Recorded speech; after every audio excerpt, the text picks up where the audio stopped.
ನಮಸ್ಕಾರ ರೀ ಎಲ್ಲರಿಗೆ. ನೋಡ್ರಿ, ರಪ ರಪ ಅಂತ ಹೊರಗೆ ಮಳೆ ಬೀಳುವಾಗ ಟೀ ಜೊತೆಗೆ ಏನಾದರೂ ಸ್ನ್ಯಾಕ್ಸ್ ತಿನ್ನಬೇಕು ಅನ್ನಿಸ್ತತಿ. ನಾ ಏನು ಮಾಡತ್ತೀನಿ ನಿಮಗೆ ಗೊತ್ತಾಗಿರಬೇಕು.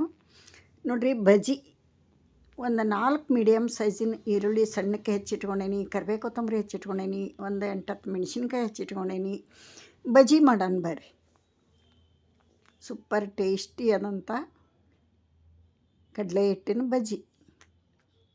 ನೋಡ್ರಿ, ಇವಾಗ ಸಣ್ಣಕ್ಕೆ ಹೆಚ್ಚಿದಂಥ ಈರುಳ್ಳಿ ಎಲ್ಲ ಅದ್ರಾಗ ಹಾಕ್ಕೋತೀನಿ. 4 ಮೀಡಿಯಮ್ ಸೈಜಿನ ಈರುಳ್ಳಿ, ಒಂದು 2 ಕಡ್ಡಿ ಕರಿಬೇವು ಹಾಕ್ಕೊಳೋಣ. ಅದನ್ನು ಕಟ್ ಮಾಡಿರ್ಬೇಕು ಸಣ್ಣಕ್ಕೆ. ಒಂದು ಹಿಡಿ ಕೊತ್ತಂಬರಿ ಹಾಕೋಣ.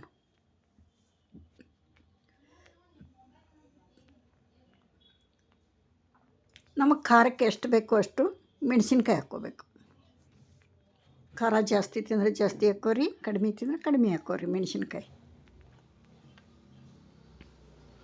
ಆನಂತರ ರುಚಿಗೆ ತಕ್ಕಷ್ಟು ಉಪ್ಪು ಹಾಕೋಣ.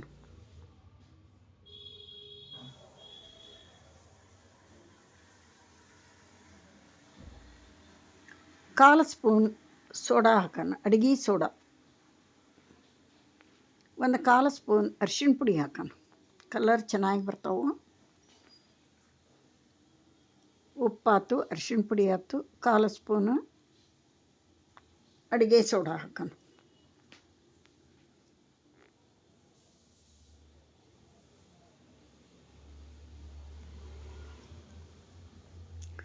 ಚಂದ ಕಲಸೋಣ.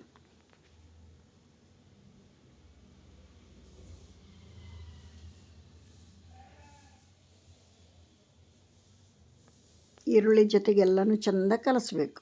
ಜೀರಿಗೆ ಹಾಕಿದ್ದು ನೋಡ್ರಿ, ಒಂದು ಅರ್ಧ ಚಮಚ ಜೀರಿಗೆ ಹಾಕೋಣ. ಅಜ್ವಾಯಿನ ಹಾಕ್ರಿ, ಇಲ್ಲ ಜೀರಿಗೆ ಹಾಕ್ರಿ.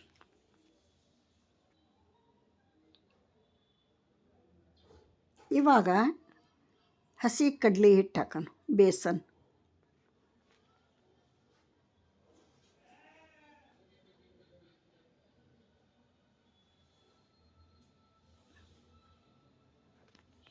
ಹಿಟ್ಟು ಮಾತ್ರ ಒಳ್ಳೆ ಕಂಪ್ನಿದಿರಬೇಕು, ಅಂದ್ರೆ ಮಾಡೋ ಪದಾರ್ಥಗಳು ಭಾಳ ಟೇಸ್ಟಿ ಆಗ್ತವೆ. ಇವಾಗ 2 ಟೇಬಲ್ ಸ್ಪೂನ್ ಕಾಸಿದಂಥ ಎಣ್ಣೆ ಹಾಕೋಣ. ಹಿಟ್ಟು ಮೇಲೆ ಹಾಕಿದ ಕೂಡ ಹಿಟ್ಟು ಚುರ್ರು ಅನ್ಬೇಕು, ಅಂದ್ರೆ ಗರಿ ಗರಿಯಾಗಿ ಬರ್ತಾವೆ ಬಜ್ಜಿ. ಯಾರಾದರೂ ಗೆಸ್ಟ್ ಬಂದಾಗ ಪಟ್ಟಂತ ಮಾಡ್ಬೋದು. ನಮಗೆ ಟೀ ಜೊತೆಗೆ ತಿನ್ಬೇಕು ಅನ್ನಿಸ್ದಾಗ ಮಾಡ್ಬೋದು. ಹಬ್ಬ ಹುಣ್ಣಿಮೆಯೊಳಗೆ ಸಿಹಿ ಊಟದ ಜೊತೆ ಕಡುಬು ಹೋಳಿಗೆ ಮಾಡಿದಾಗ ಜೊತೆಗೆ ಮಾಡ್ಬೋದು. ಭಾಳ ರುಚಿ ಆಗ್ತಾವೆ. ಈ ಥರ ಇದನ್ನೆಲ್ಲ ಕಲಿಸ್ಕೊಂಬಿಡೋಣ. ನೀರು ಕಡಿಮೆ ಬಿದ್ದರೆ ಒಂದು 2 ಸ್ಪೂನ್ ಹಾಕ್ಕೊಂಡು ಕಲಿಸ್ಕೊಳೋಣ.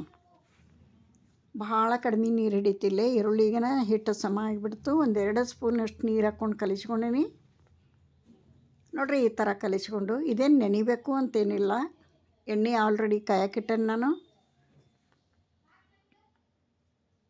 ಇಷ್ಟು ಕಲಿಸ್ಕೊಂಡ ನಂತರ ನೀರೊಳಗೆ ಕೈ ಎದ್ದದ್ದು ಬಜ್ಜಿನ ನಿಮಗೆ ಯಾವ ಸೈಜ್ ಬೇಕು ಆ ಸೈಜಿಗೆ ಬಿಡಬೇಕು. ಯಾರೆಲ್ಲ ನನ್ನ ಚಾನಲ್ ನೋಡತ್ತೀರಿ, ನಾ ಹಾಕೋ ವಿಡಿಯೋ ಇಷ್ಟ ಆದ್ರೆ ಒಂದು ಲೈಕ್ ಕೊಡ್ರಿ. ಹೊಸಬ್ರು ಯಾರಾದರೂ ನೋಡ್ತಾ ಇದ್ದರೆ ಪ್ಲೀಸ್ ಸಬ್ಸ್ಕ್ರೈಬ್ ಮಾಡ್ಕೊಂಡು ವಿಡಿಯೋ ನೋಡಿರಿ. ಹಿಟ್ಟಂತೂ ರೆಡಿ ಆಯ್ತು ನೋಡ್ರಿ. ಈಗ ಎಣ್ಣೆ ಆಲ್ರೆಡಿ ಕಾದೈತಿ. ನಾ ಎಣ್ಣೆ ಕಡಿಮೆ ಹಾಕೇನಿ, ಯಾಕಂದ್ರೆ ಕರಿದಂಥ ಎಣ್ಣೆ ಅದಕ್ಕೂ ಯೂಸ್ ಮಾಡಬಾರ್ದು, ಆರೋಗ್ಯಕ್ಕೆ ಒಳ್ಳೇದಲ್ಲ ಅಂತಾರೆ. ಅದಕ್ಕೋಸ್ಕರ ನಾ ಯಾವಾಗಲೂ ಕಡಿಮೆ ಎಣ್ಣೆಯೊಳಗೆ ಅದೆಷ್ಟು ಹಿಡಿತೈತೆ ಅಷ್ಟೇ ಹಾಕಿ ಕರಿತೇನೆ. ಇವಾಗ ಕೈ ನೀರೊಳಗೆ ಕೈ ಎದ್ದು ಹಿಟ್ಟನ್ನು ಕೈಯಾಗಿ ತೊಗೊಂಡು ಯಾವ ಸೈಜ್ ಬೇಕು ಆ ಸೈಜ್ನೊಳಗೆ ನಾವು ಬಜ್ಜಿ ಬಿಟ್ಕೋಬೇಕು. ಈ ಥರ ಒಂದೊಂದಾಗಿ ಬಿಡಬೇಕು.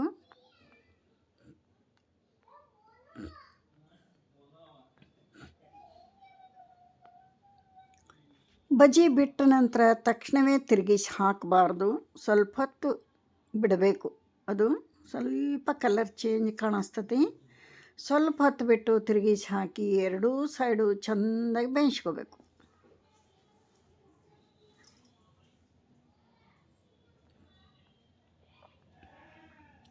ಬರೀ ಕಡಲೆ ಹಿಟ್ಟಲೆ ಮಾಡಿರಿ, ಇದ್ರಾಗ ಯಾವ ಹಿಟ್ಟನ್ನು ಮಿಕ್ಸ್ ಮಾಡಬೇಡ್ರಿ, ರುಚಿ ಕೆಟ್ಟ ಹೋಗ್ತತಿ. ಬರೀ ಬೇಸನ್ ಹಿಟ್ಟು ಇರಬೇಕು ಬಜ್ಜಿಗೆ, ಭಾಳ ಟೇಸ್ಟ್ ಆಗ್ತೈತಿ. ಯಾವ ಹಿಟ್ಟನ್ನು ಮಿಕ್ಸ್ ಮಾಡಬೇಡ್ರಿ. ಭಾಳ ಮಸ್ತ ರುಚಿ ಬರ್ತಾವೆ ಈ ಥರ ಮಾಡಿದಾಗ. ನೋಡಿರಿ, ಇವಾಗ ಸ್ವಲ್ಪ ಹೊತ್ತು ಬಿಟ್ಟು ನಾನು ತಿರುಗಿಸಿ ಹಾಕ್ತಾಯಿದ್ದೀನಿ. ಕೆಳಗಿನವೆಲ್ಲ ರೆಡ್ ಆಗ್ಯಾವು, ಸ್ವಲ್ಪ ಗೋಲ್ಡನ್ ಬ್ರೌನ್ ಆಗ್ಯಾವು. ಈ ಗೋಲ್ಡನ್ ಕಲರ್ ಬಂದಾಗ ಇವನ್ನ ಉಲ್ಟಾ ಪಲ್ಟಿ ಮಾಡಿ ಚೆಂದ ಬೇಯಿಸ್ಕೊಂಡು ಪ್ಲೇಟಿಗೆ ತೆಗೆದು ನಿಮಗೆ ತೋರಿಸ್ತಾನೆ. ಇದ್ರ ಜೊತೆಗೆ ಒಂದು ಕಪ್ ಟೀ ಇದ್ದು ಬಿಟ್ರೆ ಮುಗಿದೋತು ನೋಡ್ರಿ. ಏನು ಮಸ್ತ್ ಅಂದ್ರೆ ಮಸ್ತ್ ಅನ್ನಿಸ್ತತಿ.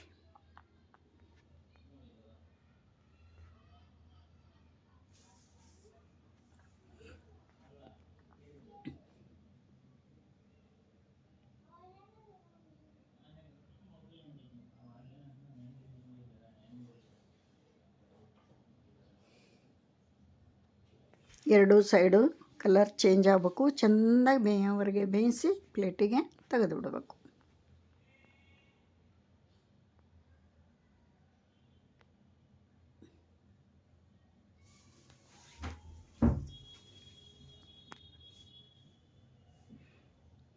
ಇನ್ನೊಂದು ಸ್ವಲ್ಪ ಬೆಂದರೆ ರೆಡಿ ಹಾಕೋ ಬಜ್ಜಿ.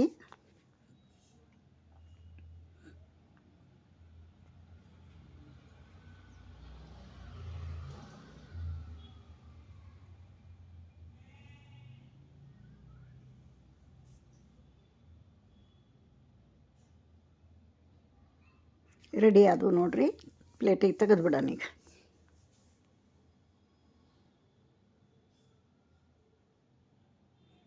ಈ ಥರ ಕಲರ್ ಬಂದಾಗನ ರುಚಿ.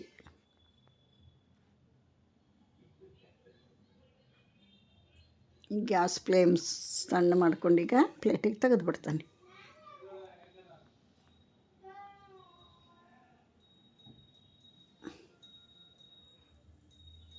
ನೋಡ್ರಿ, ಕಲ್ಲರು ಸೂಪರಾಗಿ ಬಂದವು. ಮೇಲೆ ಕ್ರಿಸ್ಪಿ ಇರ್ತಾವೆ, ಒಳಗೆ ಸ್ಮೂತ್ ಇರ್ತಾವೆ. ನಮ್ಮ ಬಜ್ಜಿ ರೆಡಿ ಆದವು. ನೀವು ಈ ಥರ ಟ್ರೈ ಮಾಡಿರಿ. ರುಚಿ ಬಗ್ಗೆ ಕಮೆಂಟ್ ಹಾಕ್ರಿ.